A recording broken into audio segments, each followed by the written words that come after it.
I'm Keisha Dixon, the Tapping Queen, transformational wealth coach, creator of the Monetize Your Mind Success System and the Visibility Vixen Success System. And today's show is being sponsored by Transformed Credit. If you're in need of rapid credit repair with no auto enrollment or monthly fees, you only pay as we delete. Text 44222 and type in Transformed Credit. Again, you're listening to What About Me, and I'm Keisha Dixon, and I have with us today an awesome recurring guest, and her name is Dr. Dravon James.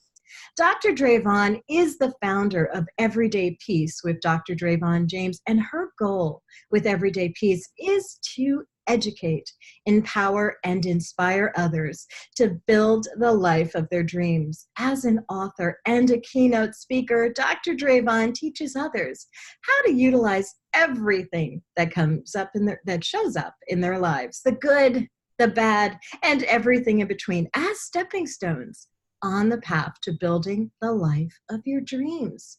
And today, Dr. Dravon and I are going to discuss a topic that's near and dear to our hearts, and that is living the brilliant life. Welcome, Dr. Dravon. Hi, Keisha. Thank you so much for having me. Oh, it's always a pleasure. I love that you're a recurring guest on What About Me. It's amazing. And I should have mentioned in your bio, you are also a radio show host of Everyday Peace with Dr. Dravon James on the Unity Online Radio. Did I get that right? Yes, you did. Yes. Unity Online Radio, which airs on Mondays at 5 p.m. Eastern. So check her out there. Dr. Dravon, we're talking about the brilliant life today. Yes. Yeah. The brilliant life. Oh my gosh. Isn't that what we all want, right? A brilliant experience, right? A brilliant life. I'm super excited about this concept and this development and this collaboration with you because it is amazing. And I'm just wanting to know, like, what is a brilliant life? Well, what is a brilliant life? And I think it starts with the knowing that we are safe. Absolutely. We are safe. So many things we don't do, don't say, so many roads we don't go down because we feel unsafe, insecure about who we are, what we want to create, our significance. Are we part of the team? Our inferiority complexes, all that stuff. So at the basis of all of this is the knowing that we are safe. And believe it or not, it takes some coaxing and some training and some partnerships for people really to believe that they're safe. Absolutely. I completely agree. It's a practice, right? And it's a practice that we can practice daily. We never actually, I don't know, do we actually ever perfect it? I don't think so, because everything in our day-to-day journey points to the fact that we're not safe. The bottom could fall out at any time, right? We live in that space. The bottom could fall out at any time. Like the news reinforces that. Our choices in entertainment reinforce that. The job situation reinforces that. Our doctor's appointments reinforce that. Unfortunately, even our religious organizations reinforce that. Absolutely. Right? Yeah. And the bottom could fall out at any time. And that feeling of the bottom can fall out at any time, let's call it for what it is. It really is the fight, flight, or freeze response, right? It's the stress response. And when we start to bring that down, to deregulate it we can do it through various modalities and practices, that's when we can start uncovering, wait, what is it that I've been placed on this earth for? What is my zone, not even of a genius, my zone of brilliance that causes me to live the best life for me? Because for everybody, it's going to feel and look differently, right? Yeah. I heard something amazing yesterday, and I may be late to the party of hearing this. It was my first time hearing it by a gentleman by the name of Charlemagne. I hope I'm saying it right.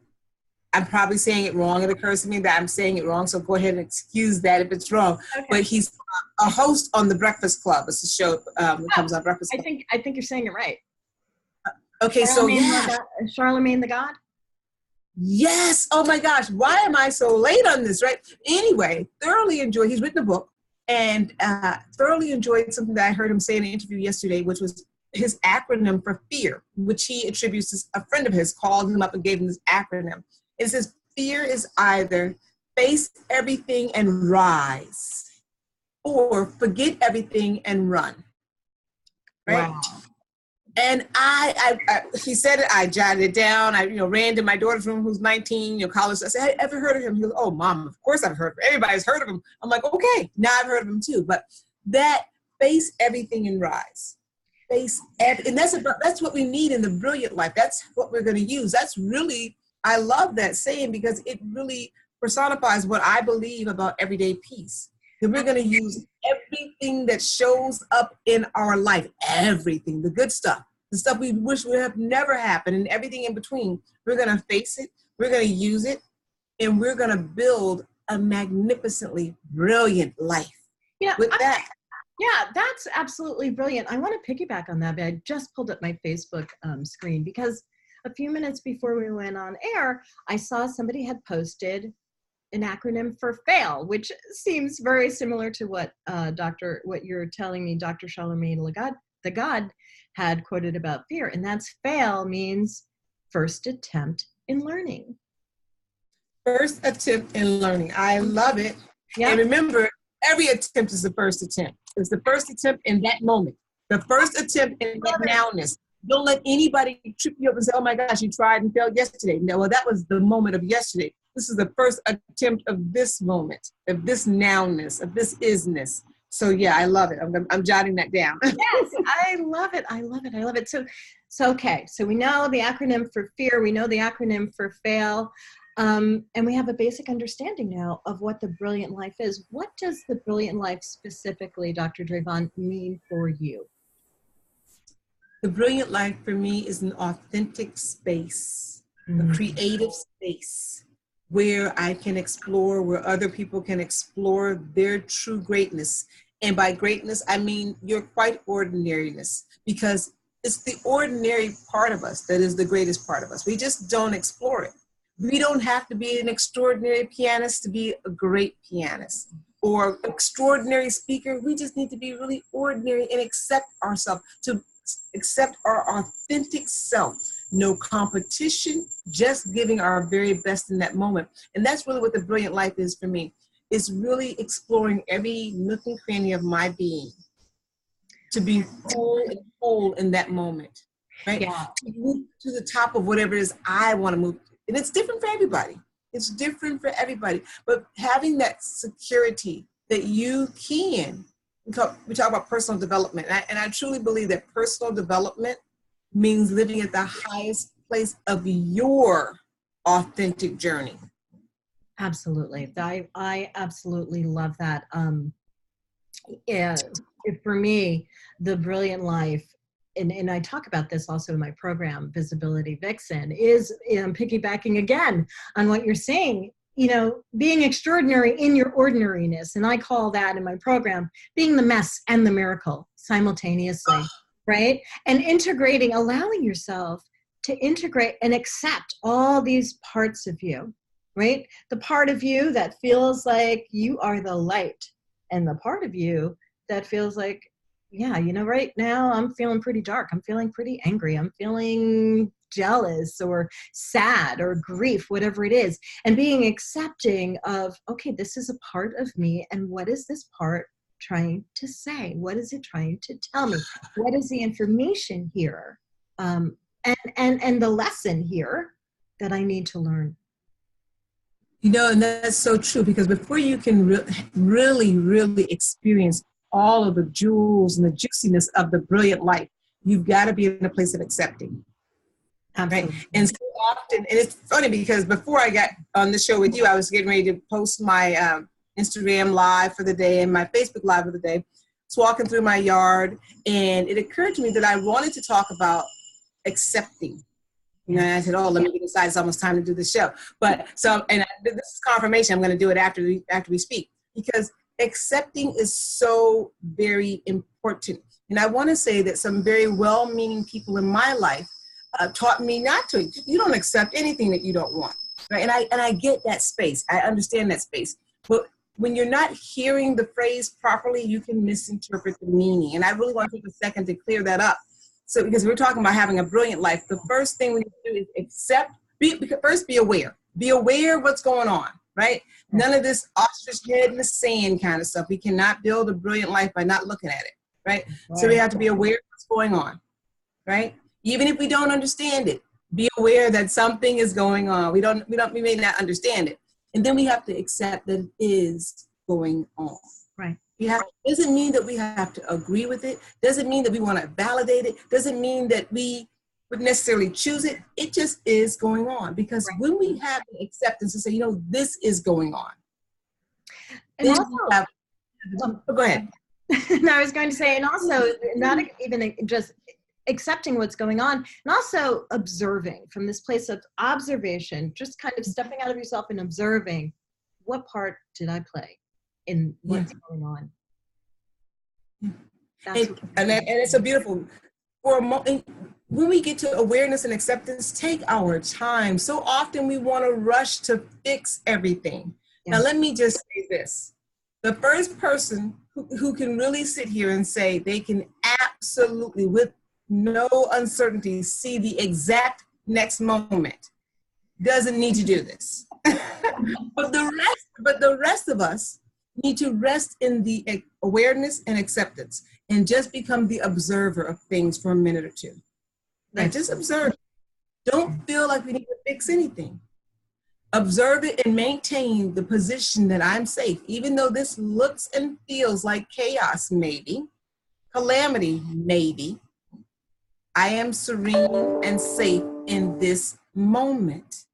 That is upper level everything, which would lead you to or along the path of having a brilliant life. Because as a mom, as an owner of a business, as a pharmacist, as a wife, you know, mother, sister, daughter, all those things, I constantly feel like I want to put my hands in it and fix it.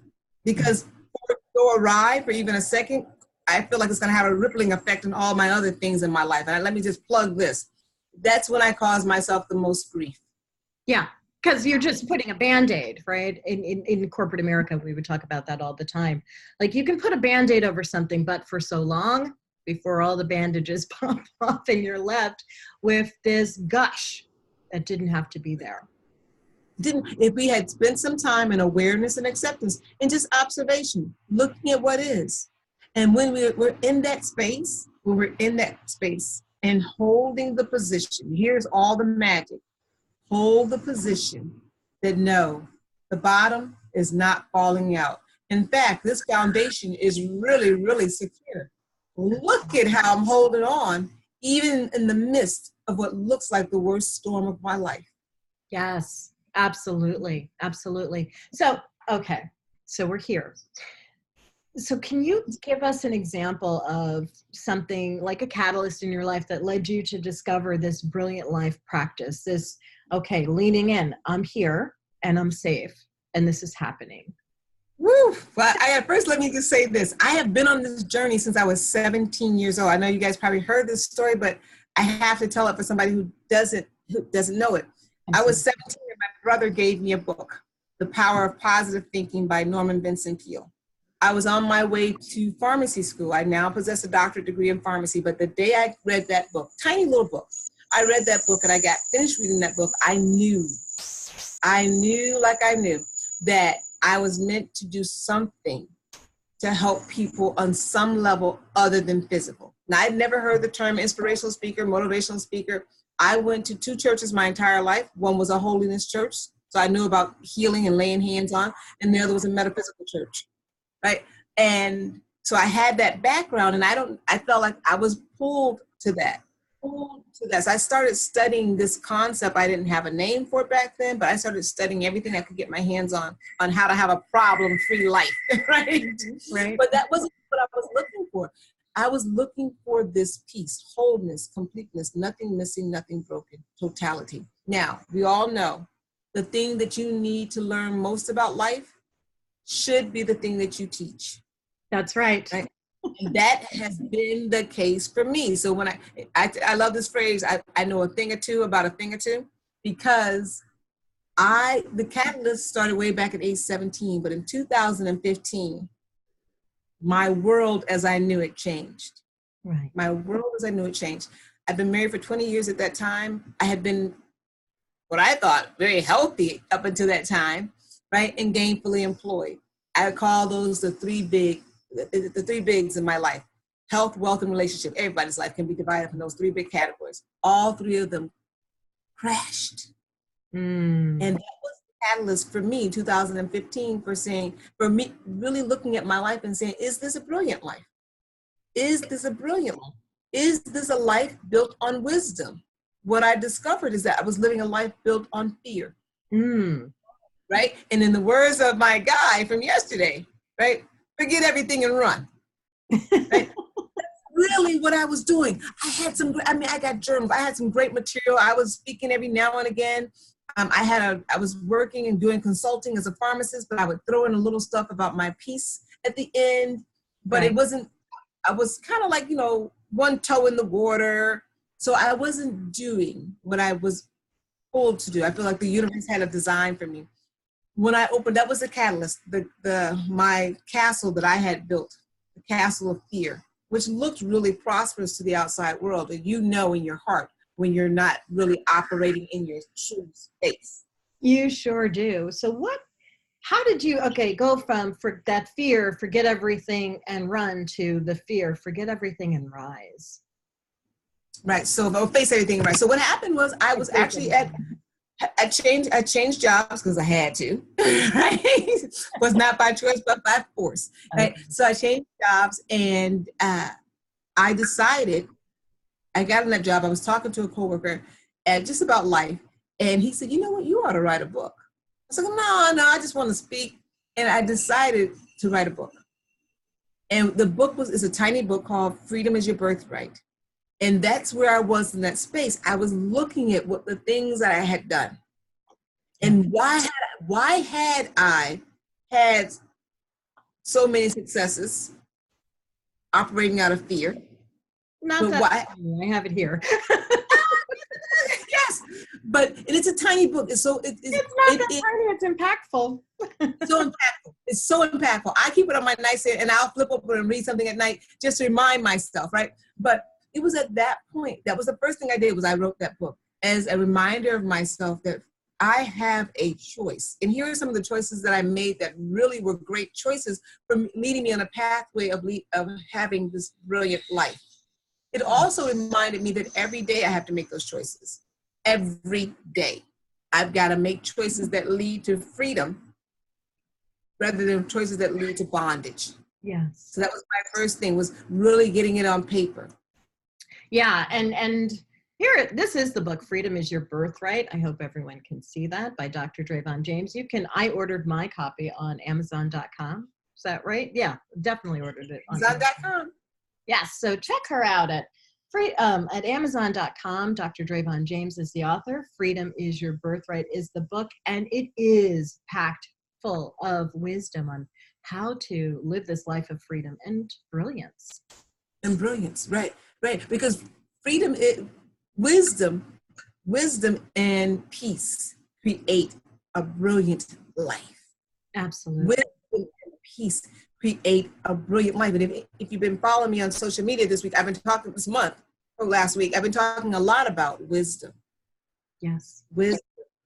Wisdom, is our knowledge, our skill sets matched with our compassion and our empathy and our love.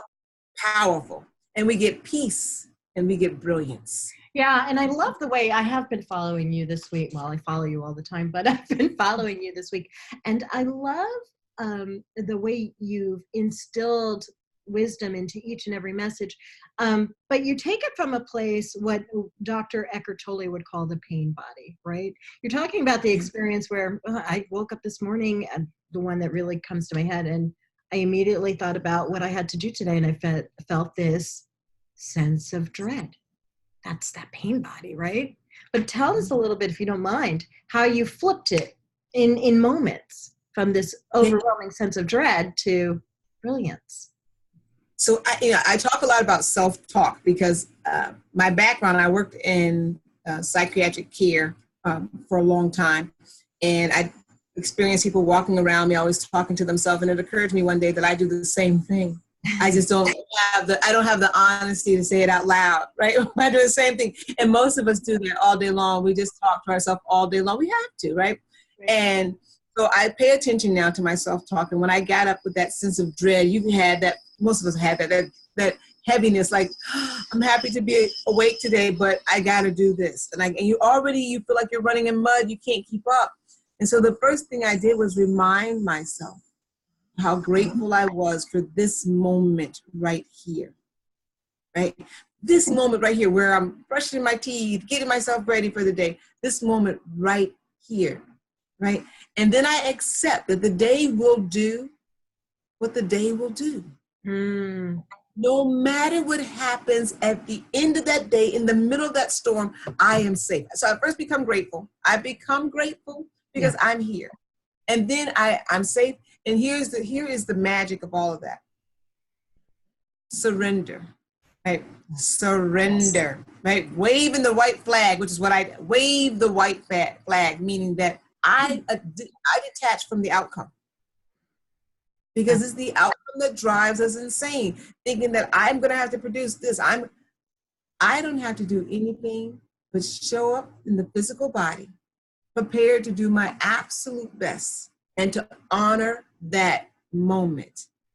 The outcome is the outcome. I am goal oriented, which is not a great place to be when you're talking about wholeness and completeness, because I'm always looking at, okay, well, statistical data and this and that, but letting that part of me do what it needs to do also, and still saying, I'm not responsible for the outcome. My job is to give and be in this moment. Absolutely. Absolutely. I love how you use the word, and I'm grateful. And you talked about surrender, right? Detaching yourself from the outcome. I'm also of the belief that we can command our day, command our morning. But years ago, when that belief took form, it took form the wrong way. I absolutely felt that I could decree and declare a thing. And absolutely, that is our God-given right to co-create our lives. We can decree and declare a thing. But I was attached to the way this had to pan out. It had to pan out the way I commanded it, right? I decreed it. I declared it. Once I realized that I could command my day, and I walk, without saying command your day, I walk my clients through this in Monetize Your Mind, as taking a look at our hidden agendas, right? And releasing ourselves from it being hidden and meeting those needs more directly. And that's what I mean by commanding my day. And it's also equally surrendering at the same time. So what I mean, for an example, is let's say you or a client or me wants to earn an additional $20,000 a year. That's our goal. We're hyper-focused on this goal, $20,000 a year, $20,000 a year, $20,000 a year. We're commanding it into existence. That's our intention. If you can answer these questions to get to the hidden agenda. When I finally earn an additional $20,000 a year, I'll finally be what? Fill in the blank. I'll finally be successful. When I get to that additional $20,000 a year, I'll finally prove that I can what? Co-create, command my day. I don't know, whatever it is, right? That I can do it. When I get there, I'll finally know what? That I'm supported, that I'm successful, that I'm smart, that I'm worthy, that I'm deserving. Whatever those things are, those are acting as if they're hidden agendas, and it's a lot of weight, a lot of attachment to put on a goal, right? But if we could meet those hidden agendas, because there really are very real needs. We need to feel secure. We need to feel safe. We need to feel supported. We need to feel smart and special and worthy. We need all of those things. If we could meet them in our present moment every single day more directly than that end goal, that's my idea of the brilliant life. Yeah. What would I be doing to feel successful? That has nothing to do with the $20,000. Oh my gosh, Keisha, and I just want to pick up on that because you are spot on right there. Yeah. Because what we're talking about is on the emotional level, right? And I'm going to stick with that example about the increasing your income $20,000 because it's relatable. Mm-hmm. What would I be doing? What would I be feeling? Right? What would change? Right? And do you know, and I know you do, so I'm just saying this, that when you can, here's where you command your day. Here is where you do that. That's right. Go ahead and feel that way right now. You've identified it. When you increase your income by $20,000, I'm going to feel safe. Well, here's where you can command that day. Go ahead and feel safe right now. Right now. Command it. Right now. Command that. When we talk about freedom of will, that's how we exercise our freedom of will, right? And when we get that energy, and it sounds, it needs to sound more tangible than what it actually does sound. And that's why really working together in this concept, it can become a more tangible thing. Because right now it's going to sound sort of otherworldly, but a little yeah, right, yeah. But when we start operating in that nowness, like, oh, well, I've identified that when I make an extra $20,000 a year, I'm going to feel safe. I'm going to feel prosperous. I'm going to feel intelligent. Well, here is where you command your day. You go ahead and feel safe right now. You go ahead and feel prosperous right now, right? You go ahead and feel intelligent right now. And watch the energy shift around you. It has to. Right. That curtain that's blocking you and the extra $20,000 starts chipping away. That wall starts falling down, right? You know, the walls of lack and delay, in the words of Florence Scofield Shinn, the walls of lack and delay now crumble away when you go ahead and feel that now. That's right. Feel that now. So that's when, because I too had that all wrong. I think I was in my early 20s when I heard that command my day. I should have never heard it then, because I really thought that, and this is true, I really thought that meant, Dravon, go out there and put some muscle to it and it'll happen. And a lot of things did happen by force. I will tell you that it does work. It is exhausting. It is exhausting. And there is exhausting, and there's a lot of shoving down emotions behind it, and a lot of pain and grief behind it. Absolutely. It is the hardest way to build a life. And you're not building peace, you're building things, right? And so even when you're trying to build a relationship and you think you're going to beat it into someone, or you're going to take it by force, you know, it's easier to do it this way. Command your day by getting in the energetic, emotional energy of it first, and then letting the walls of lack and delay crumble away, and they will. We're afraid to try that because we've been told that every change needs to be hard. Right? Yeah. No, it doesn't have to be. And it's from getting it backwards. That's why when people do get to this end goal, they feel empty, because they haven't been, what we talked about earlier, practicing on a daily basis, intentionally, these feelings of safety, security, worthiness, deservingness, specialness, and uniqueness, right? And another way, if you're not practicing it intentionally on your way to the goal, what you're really saying energetically is, until I make an additional $20,000 a year, I can't feel secure. Right. And do you see how difficult it is to build that? It's like this. It's like you're trying to build a house one brick at a time, but then you have a sledgehammer knocking the bricks down as you put them up. Absolutely. Right? You lay a brick up and then you just bang it out.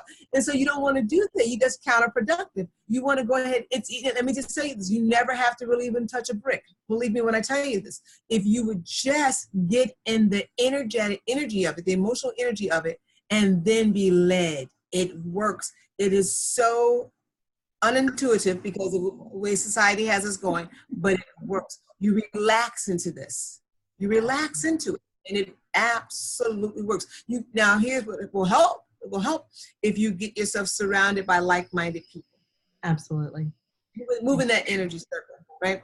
Yeah. Moving that energy with people who are trying to build in the way that you're trying to build, and service. I cannot emphasize that enough. When your dream only services you, your dream has got to be the service of others in some form or capacity. And I go back to this example I talk about on my show. I have a friend who developed a is in the process of developing a nail polish line, right? And that nail polish will service other people who enjoy polishes of exotic colors. So she's, even though she's doing it's a passion of hers, she's putting a service out there. When we have a service mindset, and we're moving in the energy of what we hope to create. My goodness gracious, we're living the brilliant life. We're on the journey to a brilliant life. Absolutely.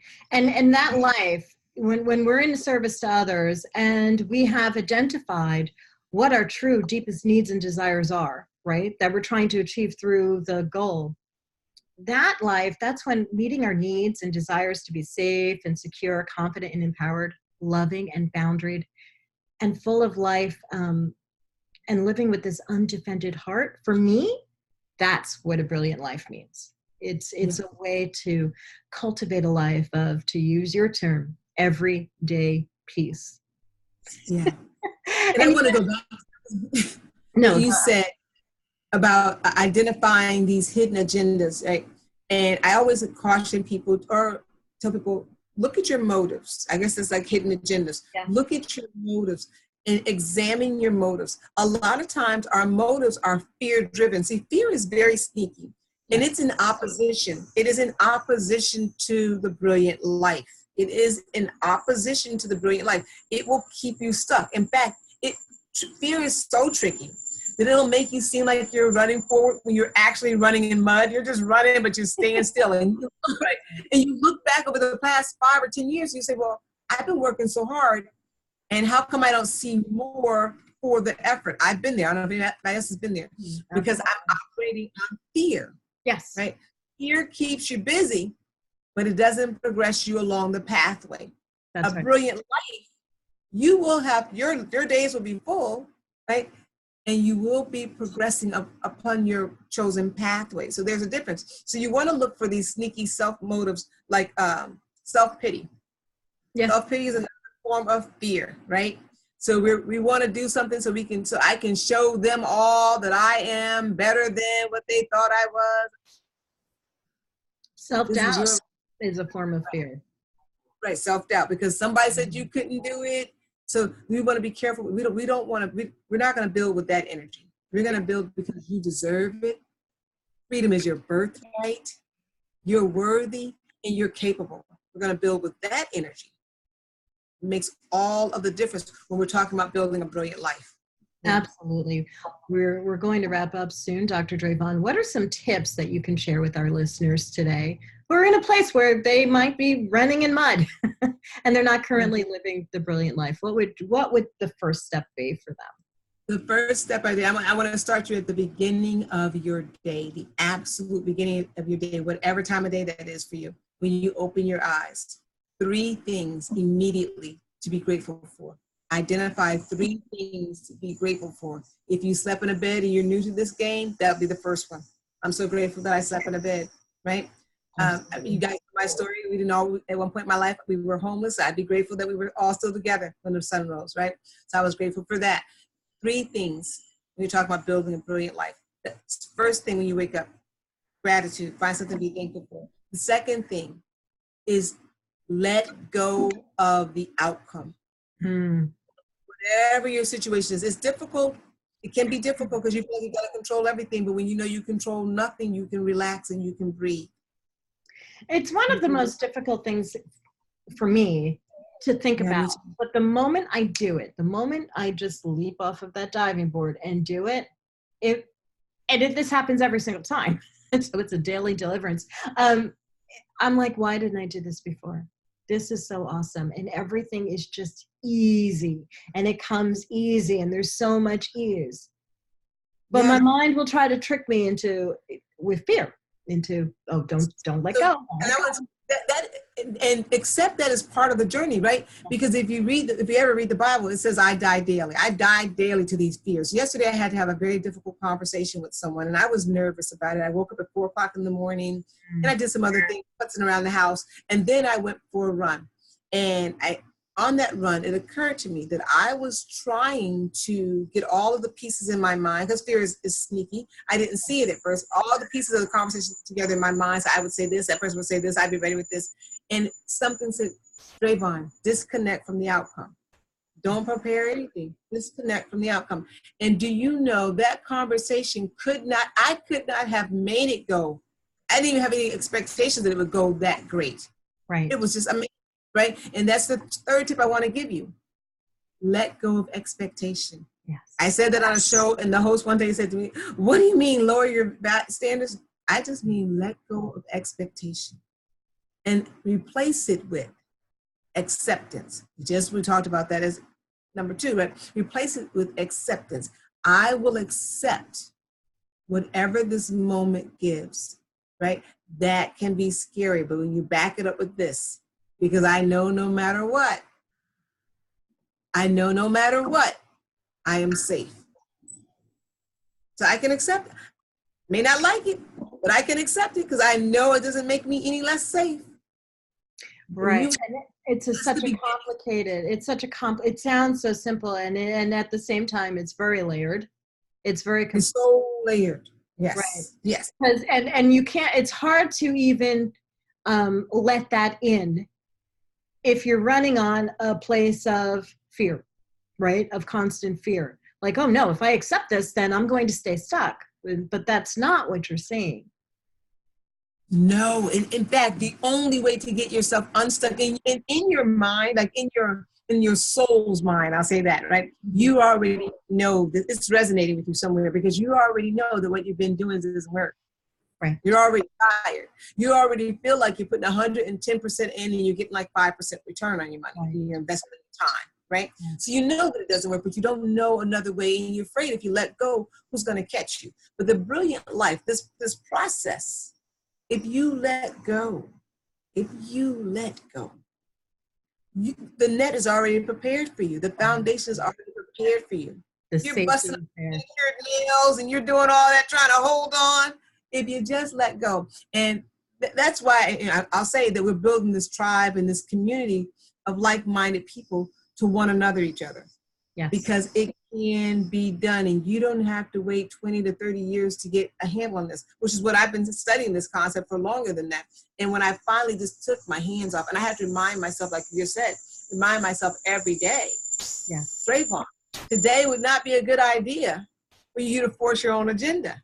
Today is a day that if you accept what is the nowness of this, it's going to be an awesome day. It's going to be a day of everyday peace, wholeness, completeness, nothing missing, nothing broken, totality.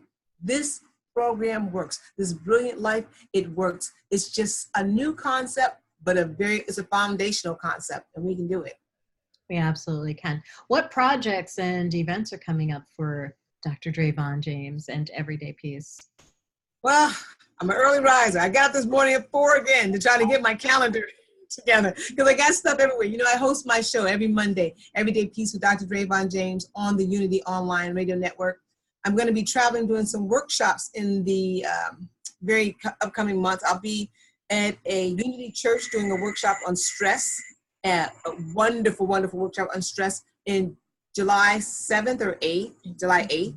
And then I in Williamsburg, Virginia on July 28th. I told you I'm trying to get the schedule together in my head. Also at a Unity church there. And then I will be at the Unity Village, which is like the Vatican of the Unity experience, in August 11th, doing a workshop in Kansas City, Missouri.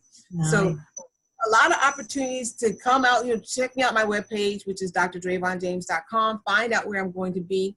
Connect with me on social media, because I'm on there every day, trying to give you guys the good about what's going on and where I'm going to be. So that's what I have on my calendar for now, as well as a number of other radio programs that I'll be on. Awesome, awesome, awesome. Well, Dr. Dravon, you've been on this show before. The name of the show is What About Me? And each episode, we empower listeners to change that internal dialogue that we were talking about. So I always ask my guests to tell me 3 to 5 things to share with us that make you absolutely phenomenal. So we're on like number 20 for you now. Tell me. I know. So I think number one for today is my practice, my daily practice. I shared a little bit about it with you guys today. My daily practice of gratitude, not just gratitude, but active gratitude, makes for a phenomenal life experience for me. So that there. And then my practice of releasing every day. Number two is the art of releasing every day. I release myself from self-pity of the past every day. I do that every day. From the mistakes of the past. I release myself from that. So that's number two. My number three is my ability to love and accept people and circumstances just as they are. Even though I don't want to say, don't think I'm a saint. I don't want people to say, oh, she just gets along with everybody. No. Someone said to me, oh, this is a phrase that the young people use, clap back. I said, oh, if you clap, I'm going to clap back. I'm that mess in the miracle. But and so all jokes aside, but I find the love and acceptance in everything, in every person, even though I may not agree with it. I encourage people to do that. So that's number three. Number four is I'm an excellent cook. Ooh. Excellent. And I like that about myself. Find out. I'm an excellent cook. Like if you want a sweet potato pie, yes. see me.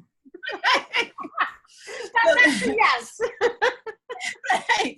And number five is I love to laugh. I love to laugh. Laughter is key in my life. I love to laugh. Beautiful, beautiful. Thank you so much for sharing that. I wholeheartedly agree with everything, and I'll reserve my agreement until I get that sweet potato pie. I believe you. I believe you. Is there anything else, Dr. Dravon, that you would like our listeners to know today? I would like you to know that though we have never met face to face, I can tell you with no doubt at all that I absolutely love each and every one of you because you make a difference in this life journey called life. And that you are perfect just the way you are. No change needed. Just the way you are. You can decide to grow and develop. That's your choice. Choose wisely for yourself, but you are perfect just the way you are. Awesome. Awesome. Thank you so much, Dr. Dravon. And thank you to our sponsor, Transformed Credit. If you're in need of rapid credit repair with no auto enrollment, you only pay as we delete, text 44222 and type Transformed Credit. It's time to raise your credit score quickly. Thank you for listening to this week's broadcast of What About Me, and to all the fathers in the United States. I want to wish you a happy Father's Day today. It's my Happy Father's Day. It's my desire that you receive the clarity and the framework for a successful week. Join us every Sunday at 3 p.m. Eastern Standard Time right here at WJMSradio.com as we continue to shine the light of consciousness on those things that are holding you back from living the life of your dreams, that brilliant life. I'm Keisha Dixon, the Tapping Queen, transformational wealth coach, creator of the Monetize Your Mind Success System and the Visibility Vixen Success System. I guide women to shatter their internal glass ceiling as they increase their income, doing what they love. Have a great week, everyone.